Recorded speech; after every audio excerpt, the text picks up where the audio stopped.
Sahasto de zinnenblommen nog neersjoen. Een pakhoes vol sniepsnaren. Er klinkt muziek in de gevangenis. Wat is het prachtig in Drachten. Ik ben benijd. Voor Ik Ben Benijd is uw panel alle dagen op zoek naar cultuur in Friesland. Dit binnen de zonddeelnemers van Ik Ben Benijd 2015.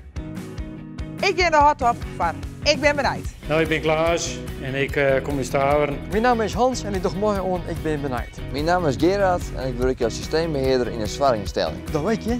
Mijn naam is Jek Intema. Ik kom uit Jouden. Ik ben Wopke Bergmans, En ik ben Roelof Wintema. 56 jaar. Die is mijn vrouw. Ik ben benijd. Dit soort dus wel boven de kachel heen je kennen, denk ik. Ik ben eigenaresse van Prio, de Friese streekwinkel in het centrum van de culturele hoofdstad Ljouwert. Ik dacht, leuk, even een keer wat oors. Just een keer achter het warm, ben ik oors dan het op daar kom. Dit overtreft mijn stoutste verwachtingen. De redacteur van Stavers Krantie, vreselijk nieuwsgierig naar allemaal leuke dingen. Een paard met een cameraman en een vreselijk vervelende producent. Wil je meer weten? Ik doe morgen aan Ik Ben Benijd om de verrassende plekjes van Friesland te ontdekken. En ik ben vrijgezel, dus dat er in je shirt.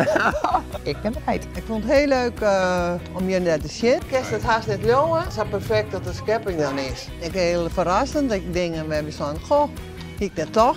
Jezus. En natuurlijk met je heel gezellig.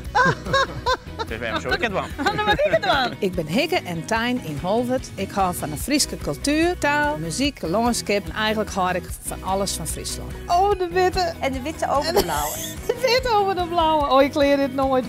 Nu weer aardige zaken hier in Friesland. Zo is het. En net ons.